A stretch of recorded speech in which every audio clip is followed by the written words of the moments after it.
Uniswap v4, the last version of the protocol, has introduced some exciting new possibilities for developers. If you are wondering how to build on top of it securely, you are in the right place. I am Sebastian Perez and welcome to this series where we are going to learn how to build efficient hooks using Uniswap Hooks Contracts Library. If you missed our last video about what's new in Uniswap v4, don't worry, you can find the link in the description below. The Uniswap Hooks Contracts Library make it easier to create custom functionality for Uniswap v4 while leveraging tested security and flexible modularity. In this video, we'll cover explore the repository, understand the installation process using Foundry, build a custom hook step by step and test it to ensure reliability, and finally, learn how to contribute to the library. If you are an experienced Solidity developer or just starting with Uniswap v4, this guide will give you the tools and confidence to make the most of Uniswap hooks. Let's kick off taking a closer look to the Uniswap hooks repository. This first release focuses on providing abstractions for designing hooks with custom accounting. The future releases will introduce hooks that will enhance the accounting and also the user experience, including, for example, a wizard-style interface. Now, let's take a look to the repository. You will find the link below in the description. Once there, you will notice that inside the source directory there are three important folders. The base folder that contains the foundational contracts and the common patterns for developing hooks. For example, we have there the BaseHook that we are going to use in this video, and also the NoOp hook and the custom accounting hook that we will use in further videos. The fee folder that includes hooks for managing and customizing pool fees, such as adjustments, overrides, and also post-swap fee calculations. But we will see this topic further in future videos. And finally, the utils folder that contains the helper contracts that will be used across the different hooks. In this release, there is one contract that is responsible for settling the user balances. At the same level of the source folder, you will find the test folder, where you will find the Foundry test cases for both the base contracts and the fee hook contracts. These tests and mocks are a great way to understand how the hooks function and also to ensure reliability on your setup. Lastly, don't forget to check out the documentation. It's your go-to resource to understand the library, but also to stay up to date with the future releases. Let's get started with the installation process using Foundry. Hard hat support is not available now, but will be available soon. If you don't have Foundry installed, follow the link to the documentation in the description below. Let's create a new project. I will run the forge init command in my terminal. That is the way that Foundry uses to create a new project. As you can see, I'm using Visual Studio Code as a code editor, but you can use your favorite editor, it doesn't matter. Once the project is initialized, let's install the Uniswap Hooks library running this command, that is forge install OpenZeppelin /Uniswap-hooks.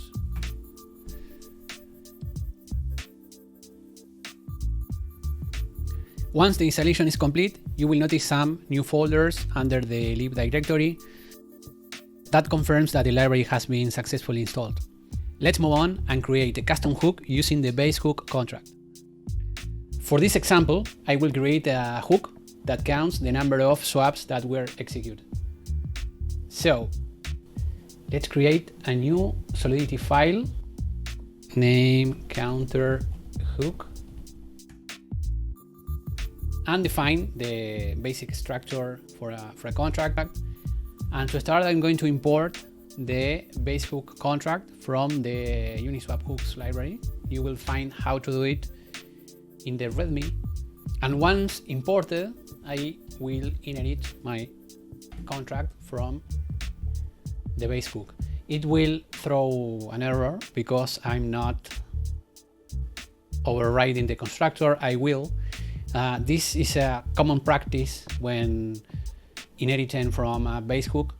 We have to override the constructor, and this is the way to do it. I mean, what is asked is to send the pool manager instance to the BaseHook contract. So I created a constructor that receives the pool manager and send it to the BaseHook.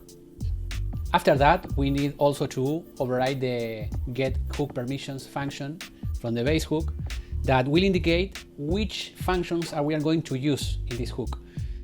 In this case, as we are counting the number of swaps that were executed, we can do it after the swap. So we are going to indicate the after swap as true, but also we are going to add a small logic in the instance before the swap is executed, that is the before swap, to check if we reach the maximum amount of swaps allowed in this contract.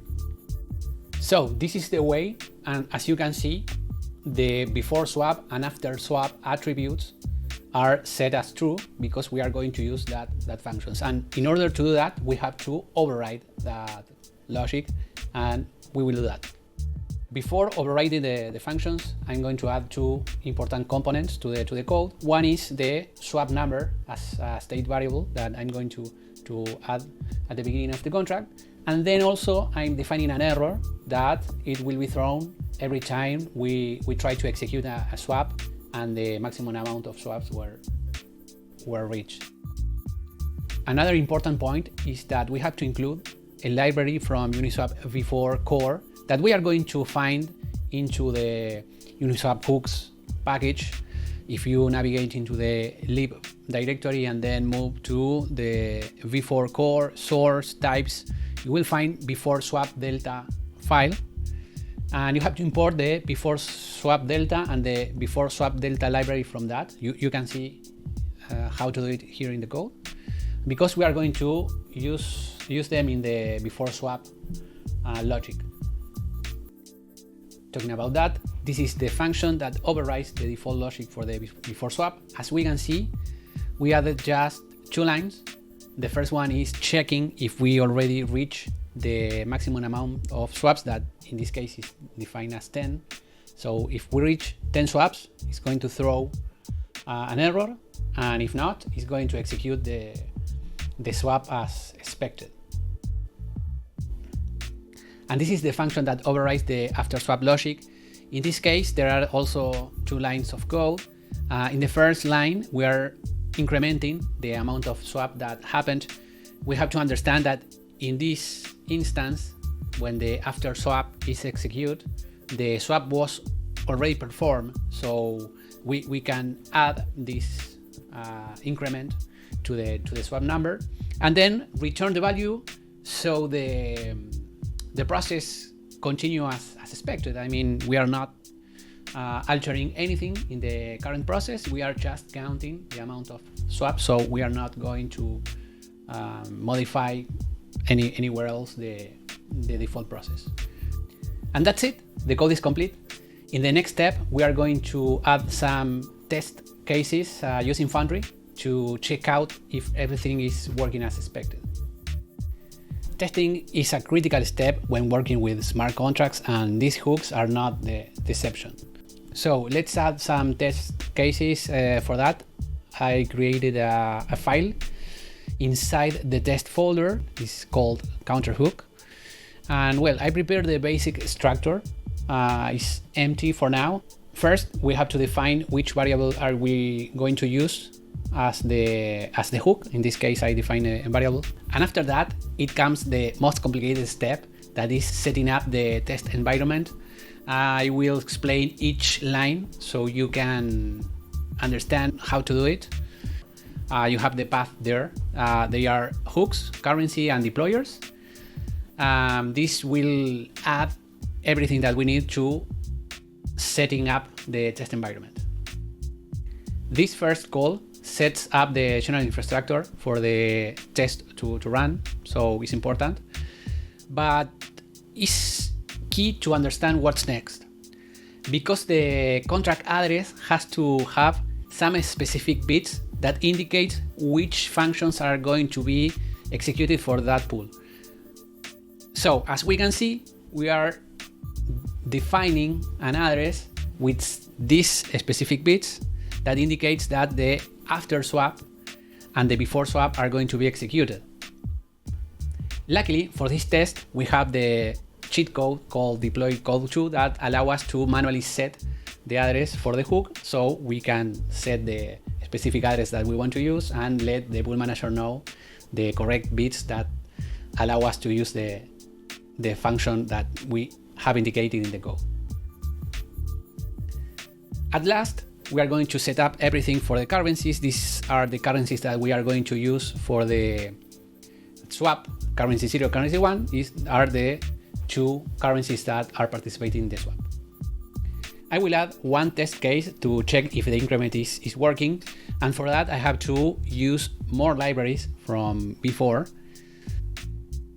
And this is the code. We can see first we are initializing the pool and the liquidity, so this is straightforward. I mean, you provide the arguments, currency 0, currency 1, that are the coins that are participating in the swap, the hook, and a couple more of attributes that we'll define, for example, if we are using dynamic fees, but we are not, so you can leave it as it is. And after that, I want to know which is the initial number. Let's say it's 1. So I have to modify two things in my original hook. One is the initial number, because it was set to 0, and the other one is that the swap number is not public, so there is no way to know which is the current state of this variable, but I will make it public so we can check. And there it is. I change the variable to be public and the initial number to be 1. So coming back to the test, we are checking if the initial number is 1. Then I define some attributes for the swap. This is not important, but the thing is, the swap router is performing a swap, right? So after that swap, the after swaps function should be executed, and so the increment in the number of swaps. So I'm going to check if the increment is actually working. How to do that? We are going to run the forge test command. It's working. So let's see what happens if we reach the maximum amount of swaps. This is the test case for 10 swaps. So at the beginning it's very similar to the single swap test case because it initializes the pool and the liquidity, then prepares the settings for the swap. But instead of executing just one swap, we are executing 9 of them. So the amount of swaps should be 10. And after that, we are going to say to the test that we are expecting a reversion. So the test is not going to fail because it's expected that this swap reverts, right? And also I added a check for a specific error because I want to check if the reversion is happening in the before swap. So in order to do that, I have to set myself as the manager because the before swap is an only pool manager function, has that modifier, and also add the selector of the error, I mean the name of the error, as an argument in the expect revert. So I'm saying I'm going to call the before swap manually and detect if the error is the one I define, right? So that two things should happen, that it reverts and also it reverts with the max number reach. And after that, I check that the number of swap didn't change. I mean, it remains the same as I checked before. So the swap was not performed and the increment was not happening, right? Let's see how it works. I'm running the command and as expected, it is working. Let's talk about how you can contribute with the Uniswap Hooks library and also support the open source ecosystem. Uniswap Hooks is an open source project and contributions from the community are always welcome. If you would like to suggest a feature or report a bug, start by opening an issue on the repository. Only the small and non-impactful changes are accepted without prior discussion, so it's always a good idea to engage with maintainers beforehand.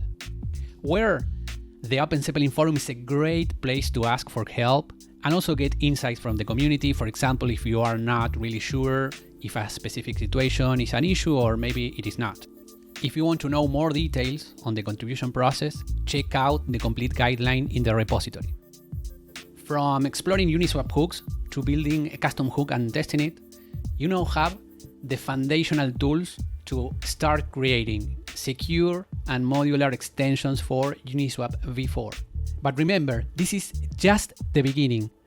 Uniswap Hooks is designed to be flexible with even more features and improvements on the way.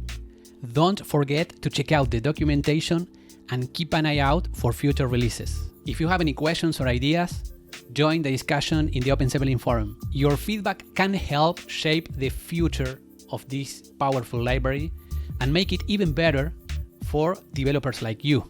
If you found this video helpful, give it a like and subscribe for more content on Uniswap hooks and open source development tools. In the next video, we'll take a closer look at the base async swap hook. Thanks for watching. I'll see you in the next video.